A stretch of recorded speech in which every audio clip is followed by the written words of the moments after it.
हे पहा, स्वामी आईंची पूजा झालेली आहे आणि आज गुरुपौर्णिमा, त्याच्यासाठी तुम्हाला गुरु आईचं दर्शन देत आहे. स्वामी समर्थ. जय जय स्वामी समर्थ. श्री स्वामी समर्थ.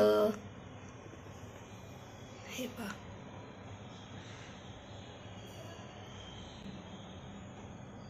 गुरुपौर्णिमेनिमित्त मी स्वामी आईंना पुरणपोळीचा नैवेद्य करणार आहे. तर त्याच्यासाठी मी डाळ सुद्धा शिजायला टाकलेली आहे. माझा सकाळचा टिफिन होऊन सुद्धा मी पुढे पुरणपोळीचा स्वयंपाक लगेच करायला घेतलेला आहे. मी डब्यात काही नवीन ही माझी टिफिन सिरीज पाहत असतात. टिफिन सिरीजला तुमचा प्रतिसाद खूप छान येत आहे आणि तुमचं लाईक, शेअर आणि सबस्क्राईब हे सुद्धा मला खूप लाख मोलाचं असतं. त्याच्यानंतर मी तर आपला भात सुद्धा तयार झालेला आहे. पहा, भज्यांचं पीठ मिक्स करून ठेवलेलं आहे. याच्यामध्ये कांदा आणि कोथिंबीर टाकायचं राहिलेलं आहे. हे पहा, गुळवणी करण्यासाठी मी पाण्यामध्ये गूळ, विलायची वितळायला ठेवलेला होता गूळ मी.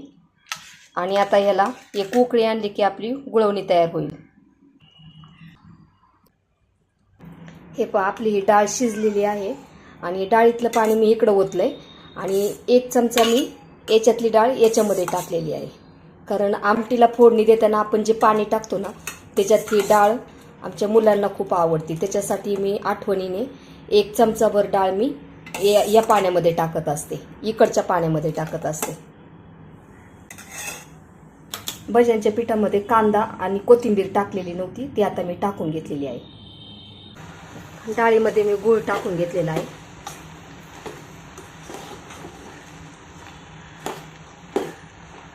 एक ग्लास डाळ होती ना, त्याच्यासाठी मी 1.5 वाटी गूळ घेतलेला आहे. आमच्याकडे पुरणपोळी गोडच लागते खाताना, त्याच्यामुळं गूळ मी जास्त टाकते. जरा फिकी पुरणपोळी आवडत नाही, त्याच्यासाठी मी गूळ जास्त टाकून घेतलेला आहे. आणि त्याच्यानंतर बडीशेप मी बारीक करून घेतलेली आहे. हे सुद्धा आपण डाळ ज्यावेळेस परततो ना गूळ घालून, त्यावेळेस ही टाकून घ्यायची. तुम्ही माझा पुरणपोळीचा पूर्ण व्हिडिओ आहे पहा, तो सुद्धा पहा. त्याच्यामध्ये डिटेल सर्व दिलेलं आहे. आपण बडीशेप का टाकतो, पुरण पातळ होऊ नये त्याच्यासाठी काय करायचं, हे सर्व व्हिडिओ आपल्या चॅनलवरती आहेत. उज्ज्वला जर्नी या चॅनलवरती आहेत, ते नक्की पहा. पुरणपोळीबरोबर आपण आमटी करतो, त्याचा सुद्धा डिटेल सर्व व्हिडिओ आहे पहा. नवशिक्यांसाठी सुद्धा खूप छान आहे. हे पहा, पुरण परतून झालेलं आहे आपलं. त्याच्यानंतर इथं आमटीला फोडणी दिलेली. आता फोडणी देऊन इकडे एका साईडला ठेवलेलं आहे. आणि कढईमध्ये मी तेल टाकून कुरडे आणि भजे मी तळून घेणार आहे. पहा, कुरडे तळून घेतलेली आहे मी.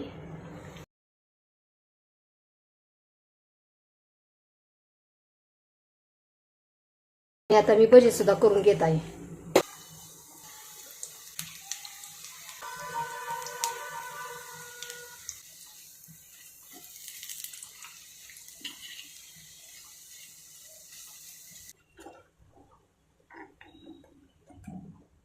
भजे सुद्धा तयार झालेले आहेत. पाण्यामध्ये गूळ आणि विलायची टाकून घेतलेली होती, ते सुद्धा आता आपण याला एक उकळी आणून द्यायची, म्हणजे आपली गुळवणी तयार होईल.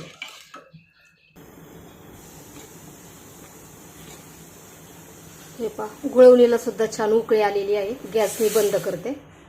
इकडं आमटी सुद्धा छान उकळून झालेली आहे.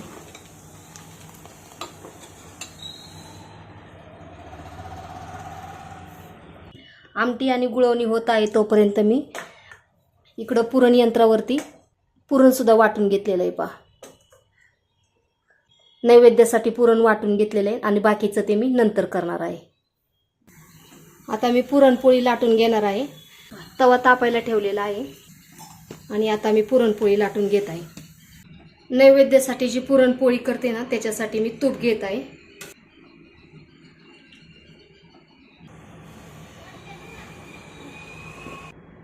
ज्यावेळेस आपण पुरणपोळी करतो ना, त्यावेळेस पुरण जास्त घालायचं, त्याच्यामुळे पुरणपोळी संपेपर्यंत मऊ राहते आणि चवीला सुद्धा छान लागते.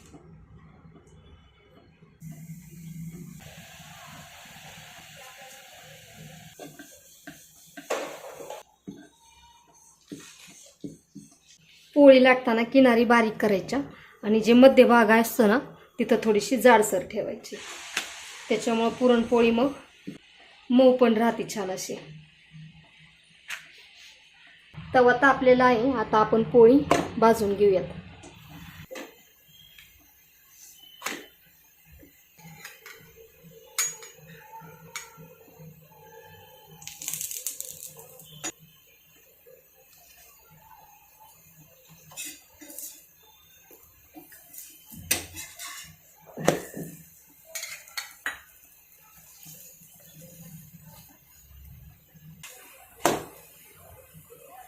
नैवेद्यासाठीची पुरणपोळी आपली तयार झालेली आहे.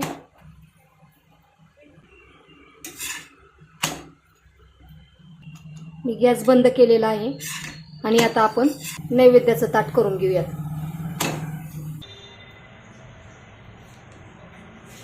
हे पहा, स्वामी आईंसाठी आपला पुरणपोळीचा नैवेद्य तयार झालेला आहे. श्री स्वामी समर्थ. श्री स्वामी समर्थ. श्री स्वामी समर्थ. श्री स्वामी समर्थ. श्री स्वामी समर्थ. श्री स्वामी समर्थ. श्री स्वामी समर्थ. श्री स्वामी समर्थ.